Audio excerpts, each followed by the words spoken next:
De novo eu vou chamar a atenção de vocês no que a gente cantou, né? E eu queria chamar a atenção do quanto que a gente louvou a Deus pelo que Ele é e pelo cuidado que Ele tem da gente. Então a gente falou aqui no primeiro verso, o primeiro corinho, a gente cantou que Deus sonda o nosso interior, Ele nos conhece por dentro. Guarda isso. Ele nos conhece por dentro. Ele conhece os nossos intentos. Eu posso extrapolar um pouco, Ele conhece tudo de você. Ele conhece o que você precisa, Ele conhece o que você deseja, Ele conhece tudo de você. E a gente, nesse mesmo corinho, a gente falou assim: nem o seu próprio filho Ele poupou em meu favor. Depois a gente cantou sobre descansarei. A gente falou que a gente vai voar sobre a tempestade e eu vou descansar, pois eu sei quem é Deus. E a gente falou: minha alma está segura em ti. É um hino que eu acho que assim, é a expressão da confiança em Deus. Guarda isso também, vai ser importante porque a gente vai falar. E no último, a gente, quando cantou Seja Engrandecido, a gente falou que Deus é a nossa rocha. Ele é a minha segurança. E a gente cantou, pois sei que sobre todos é Senhor. E eu podia, além do todos, falar sobre tudo, Tu és o Senhor.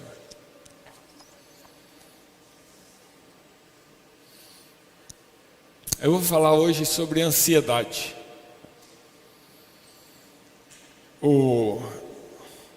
No jornal Estado de Minas, no ano passado, mais ou menos no meio do ano, 2 de julho de 22, o título da matéria era assim: o Brasil, o país mais ansioso do mundo. Segundo o jornal, dados da Organização Mundial da Saúde, publicado em 2019, mostrava que o Brasil é o país mais ansioso do mundo.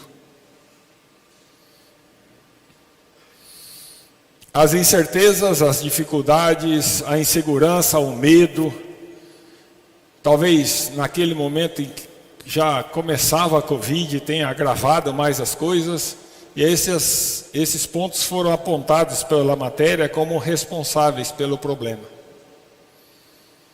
Mas você sabe, eu sei, isso não é um problema só do Brasil. Acontece em todos os lugares. A ansiedade também não é um problema de agora. Baseado no Sermão do Monte, no texto que nós vamos ler, e proferido por Jesus, que a gente cantou, que nos conhece por dentro, conhece todas as coisas. Esse era um problema muito conhecido naquela época, e muito antes disso. Se a gente olhar os Salmos, a gente vai ver isso claramente estampado. E Jesus, no seu primeiro sermão, dedicou uma parte importante deste ensino para tratar das preocupações humanas, para tratar do problema da ansiedade. Então vamos ler o texto que aparece no Sermão do Monte, que fala sobre isso, para a gente conversar um pouco sobre o que o jornal diz que nós somos campeões: ansiedade. Mateus 6, de 25 a 34, muito conhecido, conhecemos muito isso. Está aí na tela? Portanto eu lhes digo, não se preocupe com as próprias vidas, quanto ao que comer ou beber, nem com os próprios corpos, quanto ao que vestir. Não é a vida mais importante do que a comida? E o corpo mais importante do que a roupa? Observe as aves do céu. Não semeiam, nem colhem, nem armazenam em seus celeiros. Contudo, o Pai Celestial as alimenta. Não têm vocês muito mais valor do que elas? Quem de vocês, por mais que se preocupe, pode acrescentar uma hora que seja a sua vida? Por que vocês se preocupam com roupas? Vejam como crescem os lírios do campo. Eles não trabalham, nem tecem. Contudo, eu lhes digo que nem Salomão, em todo o seu esplendor, vestiu-se como um deles. Se Deus veste assim a erva do campo, que hoje existe e amanhã é lançada no fogo, não vestirá muito mais a vocês, homens de pequena fé? Portanto, não se preocupe dizendo: que vamos comer? Ou com que vamos beber? Ou que vamos vestir? Pois os pagãos é que correm atrás dessas coisas. Mas o Pai Celestial sabe que vocês precisam delas. Busquem, pois, em primeiro lugar o reino de Deus e a sua justiça, e todas essas coisas lhe serão acrescentadas. Portanto, não se preocupem com o amanhã, pois o amanhã se preocupará consigo mesmo. Basta a cada dia seu próprio mal.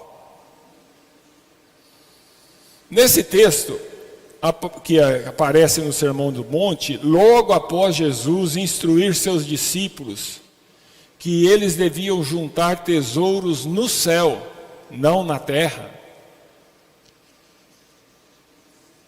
e justificando essa ordem, com a conclusão do verso 21 que aparece lá em Mateus, Jesus fala assim: pois onde estiver o seu tesouro, aí estará seu coração. Logo em seguida, ele entra nesse texto que a gente leu. E ele usa uma palavrinha que a gente no estudo bíblico, a gente sempre está frisando ela quando ela aparece, né? No verso 25 do texto que a gente leu, o primeiro verso, ele fala assim: portanto eu lhes digo. Esse portanto ele estava ligando com o que estava antes. E o que estava antes era assim: junte tesouro nos céus, não na terra. Porque onde tiver teu tesouro, vai estar teu coração. Portanto, e aí ele fala o texto que a gente leu e fala: não se preocupem com suas próprias vidas. Se o seu tesouro estiver no céu, não tem razão para você ter ansiedade.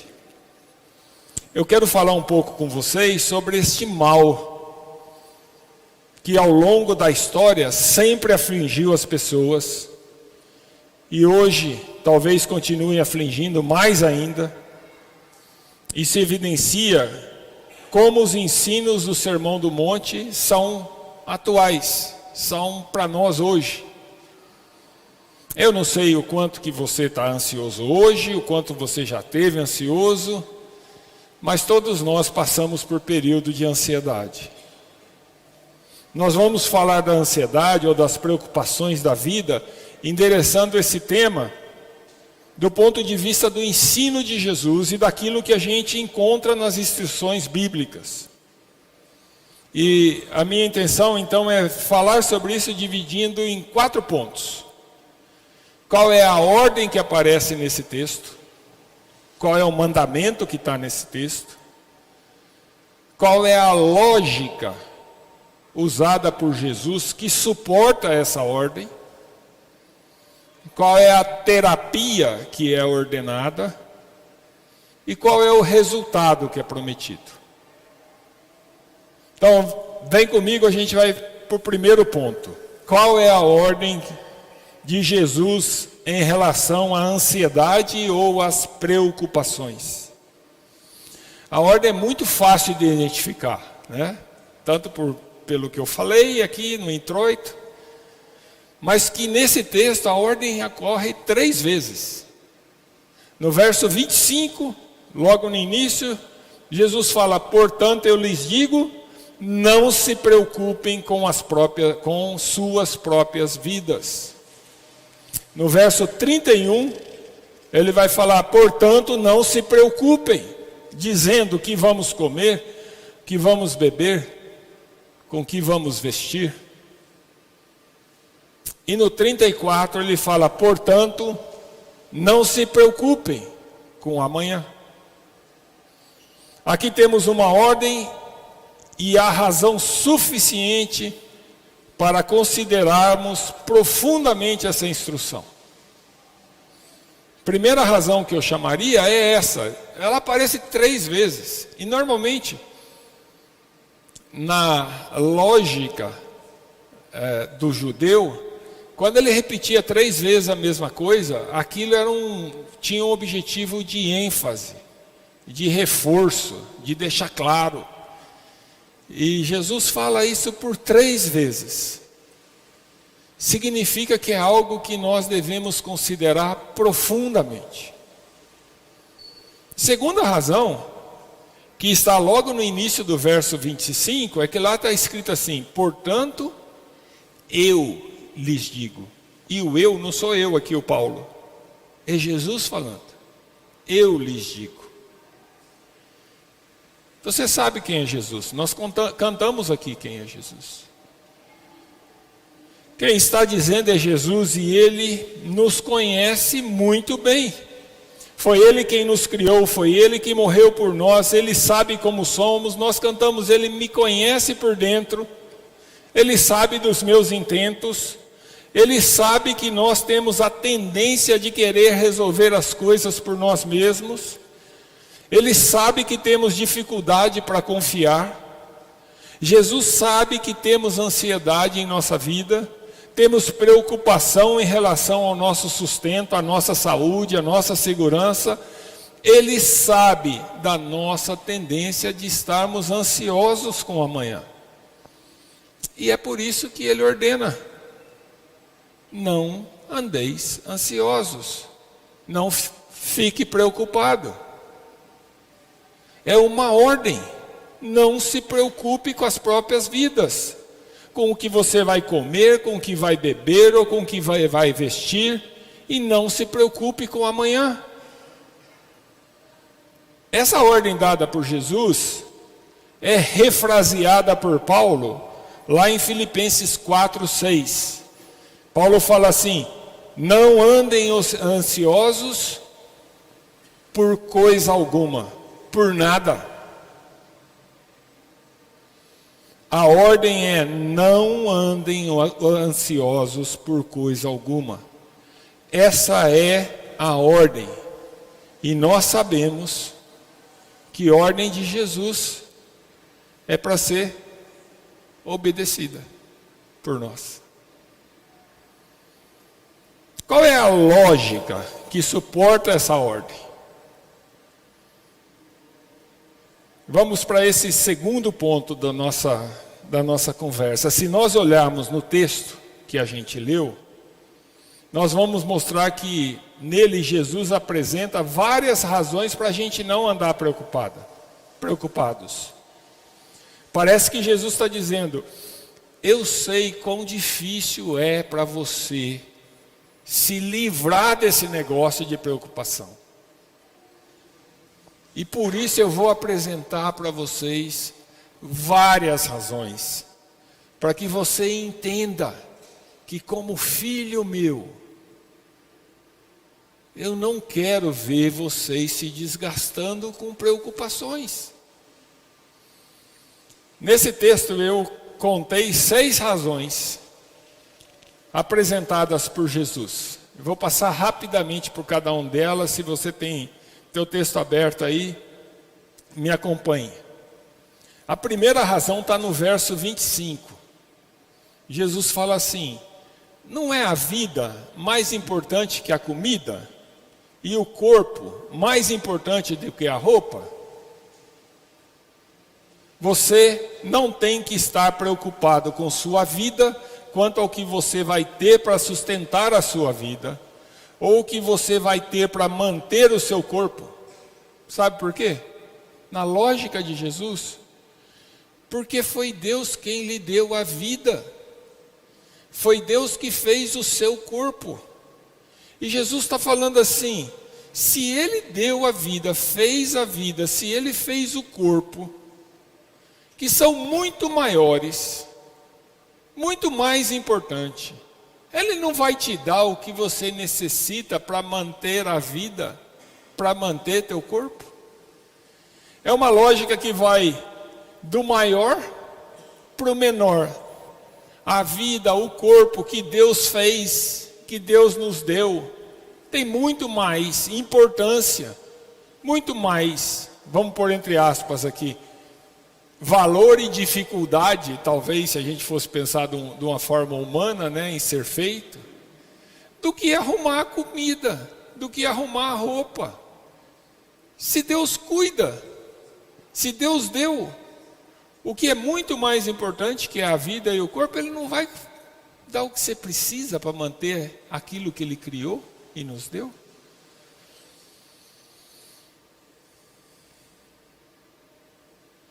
No verso 26, Jesus muda o racional. Então no 25 ele foi do maior para o menor. A vida e o corpo é muito maior, muito mais importante do que a comida, a bebida, a roupa. Agora ele inverte. No verso 26, Jesus mostra que Deus alimenta as aves do campo. Ele inverte do menor para o maior. Quando ele pergunta no verso 26, não tem vocês muito mais valor do que elas? As aves não semeiam, não colhem, não armazenam. É Deus quem cuidadosamente provê a elas tudo o que elas necessitam. E Jesus está falando assim: vocês que são filhos de Deus, valem muito mais que elas. Consegue ver isso? Foi por você e por mim que Jesus se humilhou e morreu. Nós cantamos isso. Será que você consegue perceber que se Deus deu o seu Filho para morrer por nós, você vale muito mais para Ele do que as aves do campo? E Ele alimenta e cuida das aves. Terceira razão. A terceira razão que Jesus usa para nos convencer a não estar ansiosos é que a nossa preocupação é incapaz de mudar qualquer coisa. E ele fala assim: é incapaz de mudar o curso da nossa vida. Não adianta ficar ansioso, por mais que seja a sua ansiedade, a sua preocupação, você não aumenta um dia na sua vida, ou não aumenta 1 centímetro na sua estatura. Por que é que se fica ansioso?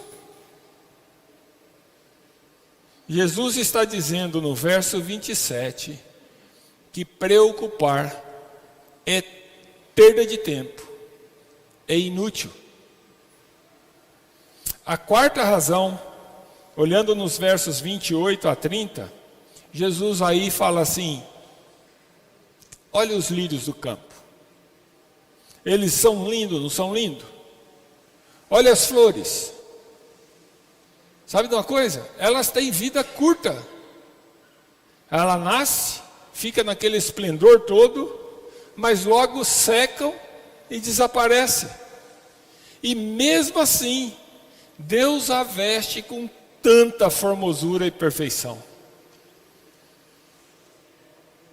Você, como filho de Deus, tem vida eterna. Você é herança de Cristo. Você consegue ver que Deus faz isso para as ervas que secam e são queimadas? Pois Ele é capaz de fazer muito, muito, muito mais por você e por mim. Lá em casa a gente gosta de... Não somos assim um criador, né? Mas a gente gosta de cuidar das orquídeas, né? Às vezes ganha orquídea, depois vai lá, amarra na árvore, né? Quem faz isso? E eu e a Dulcinha curtimos, assim, quando a gente vê as flores da orquídea. Cada uma com suas diferenças. Se você olhar ali a pétala da orquídea, você fala: coisa mais linda, né? E a folha vizinha tem exatamente o mesmo traçado.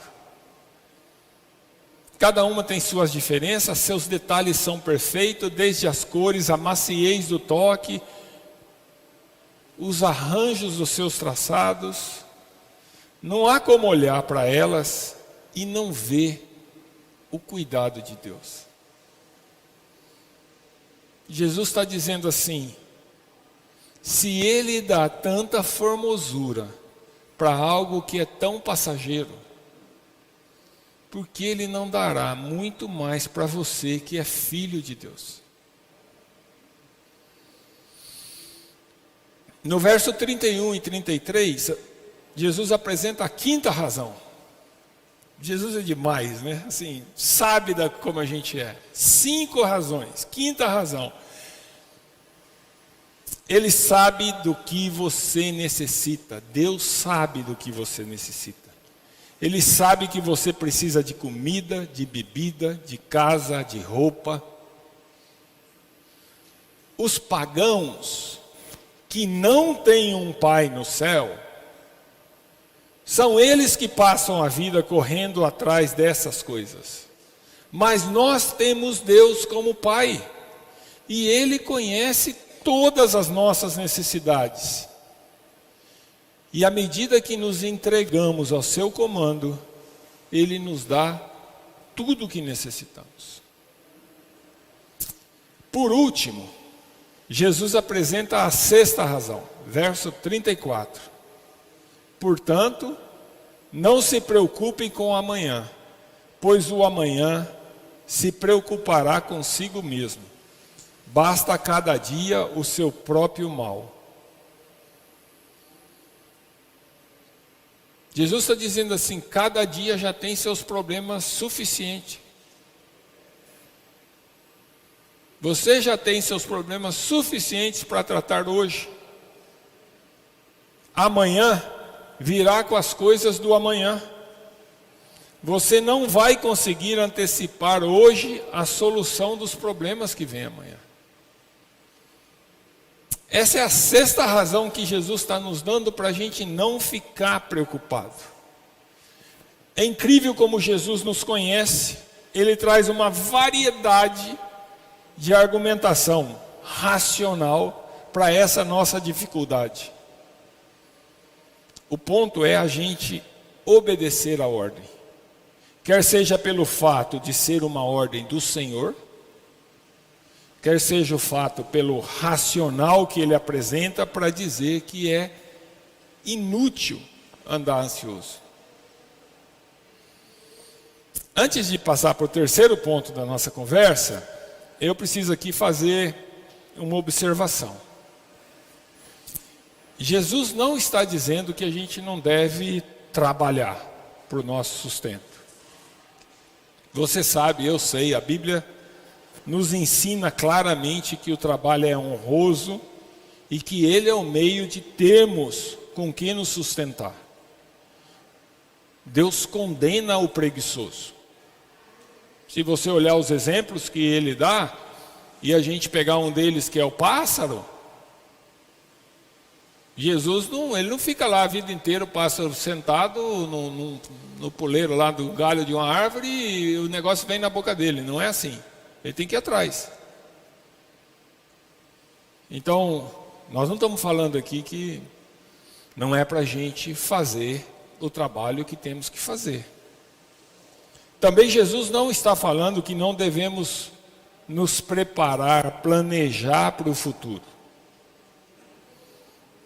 Ele nos concedeu capacidade de pensar e organizar para agir.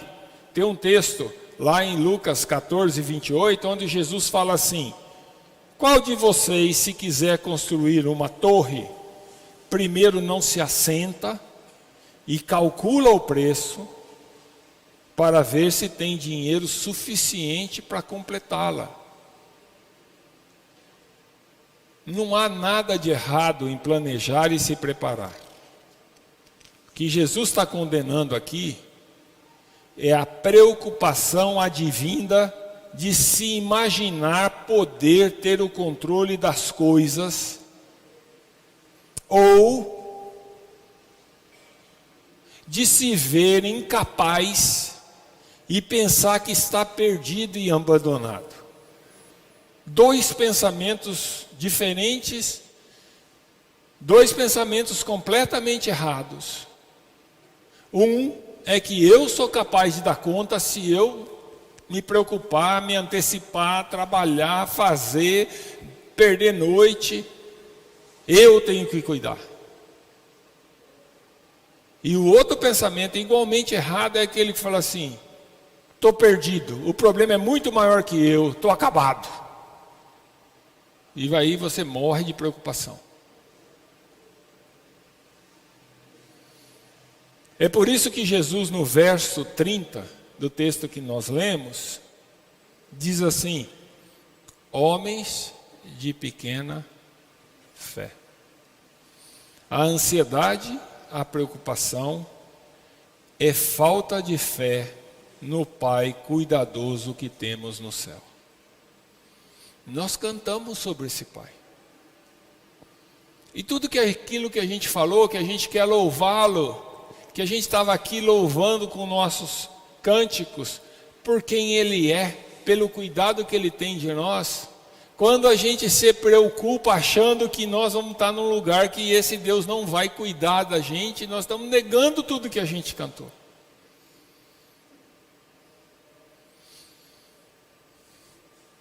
É uma ordem, e é uma questão de confiança. E Jesus, com toda a sua paciência, falou com os seus discípulos ali e fala com a gente hoje, mostrando que Ele sabe que a gente vai ficar preocupado. Mas Ele quer que a gente confie nele. Que a gente de fato leve para a nossa vida a confiança no Deus que Ele é, no Deus que nós temos. Terceiro ponto da nossa conversa: qual é a terapia ordenada?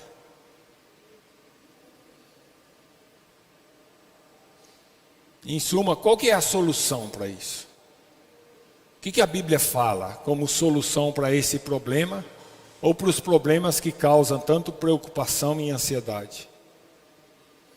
É natural a gente pensar assim: tá bom, eu entendi, Deus não quer que eu fique preocupado, mas como é que eu faço diante dos problemas? Como é que eu faço diante daquilo que me traz preocupação? Como eu posso me livrar?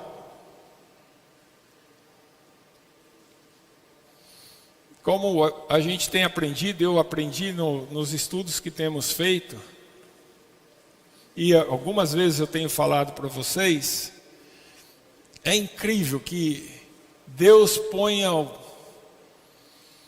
o sarrafo lá no alto, né? Deus põe o padrão lá no alto. Deus exige da gente aquilo que a gente olha e fala assim: não dá. Mas ao mesmo tempo, Ele é amoroso, Ele é misericordioso, Ele provê o caminho, Ele provê a solução. Ele mesmo provê o que nós necessitamos para obedecê-lo. Vê comigo, Filipenses 4, 6 a 9. Eu vou ler aqui, se você tiver com a tua Bíblia aí, abre Filipenses 4, 6 a 9. Porque esse texto dá para a gente a resposta a essa pergunta tão importante: qual é a terapia? O que eu tenho que fazer? Veja comigo, Filipenses 4, 6. Não andem ansiosos por coisa alguma, mas em tudo pela oração e súplicas e com ação de graças, apresentem seus pedidos a Deus. E a paz de Deus, que excede todo entendimento, guardará seus corações e as suas mentes em Cristo Jesus. Finalmente, irmãos, tudo que for verdadeiro, tudo que for nobre, tudo que for correto, tudo que for puro, tudo que for amável, tudo que for de boa fama, se houver algo de excelente ou digno de louvor, pense nessas coisas. tudo que vocês aprenderam e receberam, ouviram e viram em mim, ponham em prática, e o Deus da paz estará com vocês. Eu acho que tem aqui pelo menos 3 prescrições, 3 coisas que a Bíblia nos ensina para que a gente abandone as preocupações. O primeiro ponto é apresentar a Deus tudo que nos deixa ansioso. Apresentar com oração, está no verso 6 de Filipenses 4. Apresentar com oração, que é o falar corriqueiro com Deus, que a gente tem todo dia. A oração que a gente faz ao nosso Pai. E ele fala, apresentar com súplicas, que é o pedido insistente, o pedido do desejo lá do fundo da alma. E ele fala apresentar com ações de graças. Essa parte é poderosa, pois ela faz a gente contar as bênçãos, olhar para o Deus que a gente tem, olhar para as coisas que a gente tem recebido. E aí você só agradece quando você reconhece o que Ele faz. E isso faz você entender o Pai que você tem no céu, o Pai com quem você está falando. Então, a primeira parte dessa prescrição é ore, suplique, agradeça, e você se verá livre das preocupações que lhe aperta e faz você desconfiar do cuidado e do amor de Deus. A segunda forma que aparece nesse texto de Filipenses, para nos livrarmos das preocupações pecaminosas, no sentido de que elas nascem pela nossa falta de confiança em Deus, é ocupando a nossa mente, nosso tempo, com o que é bom. Deixa de gastar teu tempo com coisas que não agregam. Use seu tempo para conhecer melhor a Deus, para intensificar seu relacionamento com Ele. Use seu tempo para levar coisas boas uns aos outros. É isso que está lá escrito: tudo que for verdadeiro, tudo que for nobre, tudo que for correto, tudo que for puro, tudo que for amável, tudo que for de boa fama, se houver algo de excelente ou digno de louvor, pense nessas coisas, se ocupe com essas coisas. Deixa eu desafiar vocês a avaliar a qualidade das coisas que você pensa. Como é que você ocupa a sua cabeça? Como é que você ocupa o seu tempo? Será que o Senhor lhe daria uma boa nota pelas coisas que você está acostumado a usar para ocupar o seu tempo e a sua mente? Essa é a segunda parte da prescrição. A primeira é apresente a Deus as suas petições. A segunda forma é ocupe as tuas coisas, a tua cabeça com coisas boas. Ocupe a tua cabeça e o teu tempo olhando para as promessas que Deus já te fez, olhando para as coisas que Deus já fez para você. E a terceira parte da prescrição é ponham em prática o que vocês aprenderam. E aqui assim é profundo, porque esse texto que nós usamos vem de Filipenses, que foi escrito por Paulo. E Paulo estava na prisão quando ele escreveu aos Filipenses. Ele estava preso, e nessas condições é que ele está dizendo: não andem ansiosos por coisa alguma.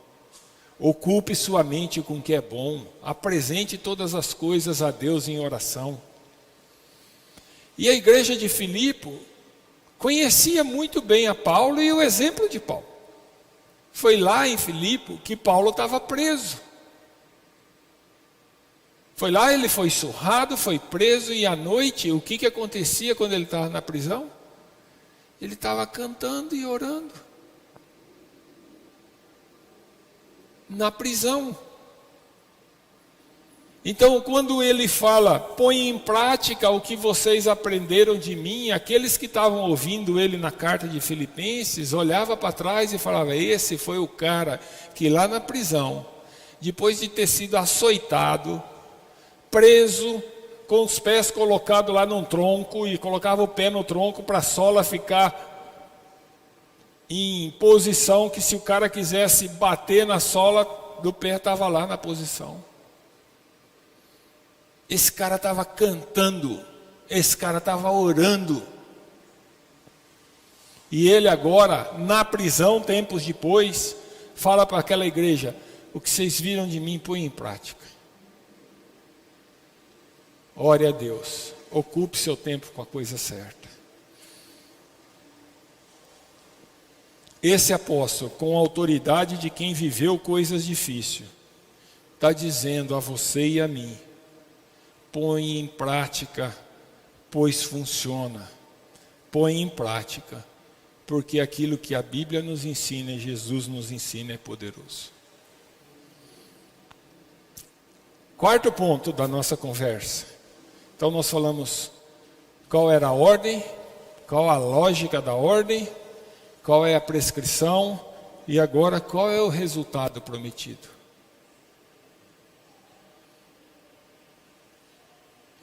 Você imagina por que Jesus diz no verso 34 de Mateus 6, portanto, se preocupem com o amanhã, pois o amanhã se preocupará consigo mesmo. Basta cada dia seu próprio mal? Eu penso que tem a ver com o texto que está em Lamentações 3.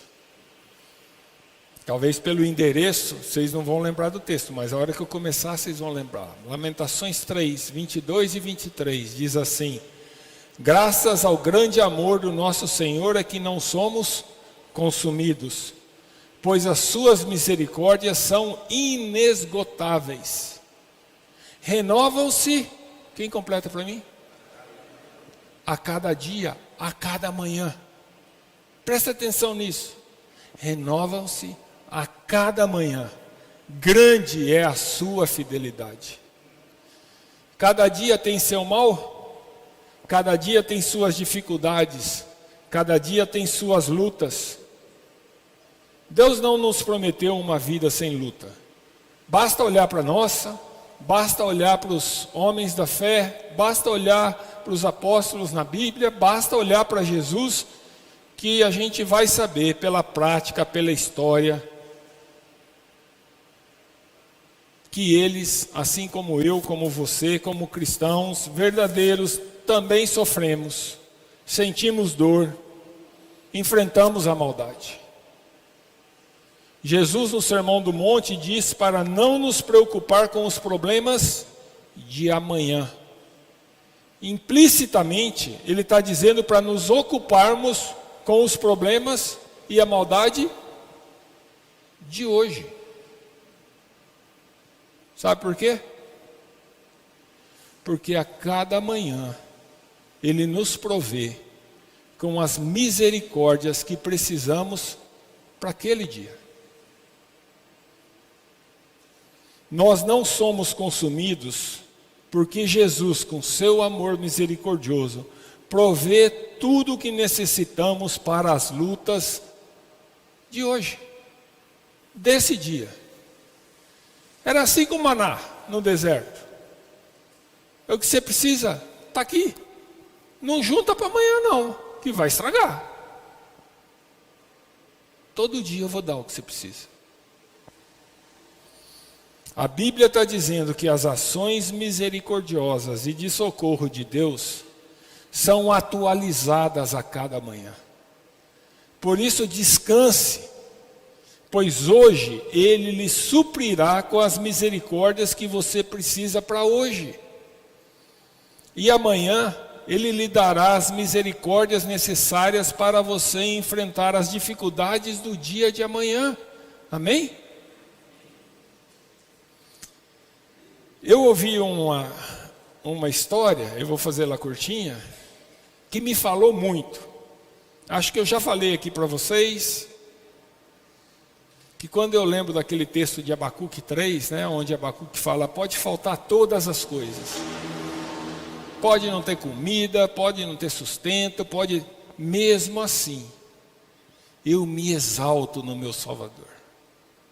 E eu falo assim, será que eu vou conseguir ser assim? E a ilustração conta um caso de um missionário na China, na época da Revolução, e onde ele foi preso com outros cristãos, e o resultado daquilo era ser morto. E depois de ter matado várias pessoas, um dos soldados que está lá, chega a ele com um revólver, com a pistola, e fala assim, eu vou te matar, você não tem medo? E aí muitos de nós, quando ouvem uma história dessa, falam assim, como é que eu reagiria nessa situação? E eu gostei muito de ouvir essa ilustração, porque quem contava falava assim, para de se preocupar com isso. Pare de se preocupar com isso. Isso não é sua ocupação de agora. Isso vai ser a sua ocupação o dia que a morte chegar, do jeito que chegar na sua frente. E o Deus misericordioso lhe dará a misericórdia necessária para você enfrentar aquele momento. Para mim foi uma lição. Se ocupe com as coisas de hoje. Só para vocês saberem o final da história, o chinês guarda lá, pau, matou ele. A resposta que ele deu quando perguntou, ele falou, não, eu não tenho medo. Porque se você me matar, como a gente sabe, eu vou estar numa situação muito melhor que essa.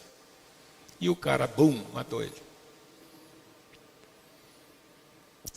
Deus nos promete que Ele nos dá a cada manhã as misericórdias que a gente precisa para enfrentar o dia. Eu não sei como é que você está na sua condição de vida, o que está te preocupando, o que você está enfrentando. Mas lembra disso. Deus não nos garante que a gente vai ver os problemas eliminados na nossa frente. Mas Ele garante que Ele vai estar conosco, dando aquilo que a gente precisa para suportar cada coisa que a gente tem a cada dia. Concluindo, olha o que Paulo nos diz em Filipenses, como resultado daquela receita de apresentar todos os nossos pedidos a Deus. Em Filipenses 4:6 ele fala assim, e a paz de Deus que excede todo o entendimento, guardará os seus corações e as suas mentes em Cristo Jesus. Apresente os seus pedidos a Deus com oração, súplicas e ações de graça, e a paz de Deus, que excede todo o entendimento, será como um guarda. A palavra guardará significa isso, é como um guarda. É uma expressão militar, daquele que presta guarda na frente do quartel para não deixar quem não deve entrar. Então a paz de Deus guardará, vigiando o seu coração e sua mente. Isso é estar protegido da ansiedade e da preocupação. E no verso 9 de Filipenses 4, Paulo assegura que se você colocar em prática esse ensino que ele trouxe, o Deus da paz estará com você. Filipenses 4:9, tudo o que vocês aprenderam, receberam, ouviram e viram em mim, ponham em prática, e o Deus da paz estará com vocês. Essa é a prescrição infalível. Não só a paz de Deus estará guardando nossos corações e mentes, mas o Deus da paz estará conosco. Com a paz de Deus e com o Deus da paz, você não tem razão para viver preocupado. Deixa-me terminar chamando a sua atenção para o texto de Lamentações 3, que eu li um pedacinho, pois esse texto é a prescrição segura para a espera tranquila. Lamentações 3, de 19 a 26.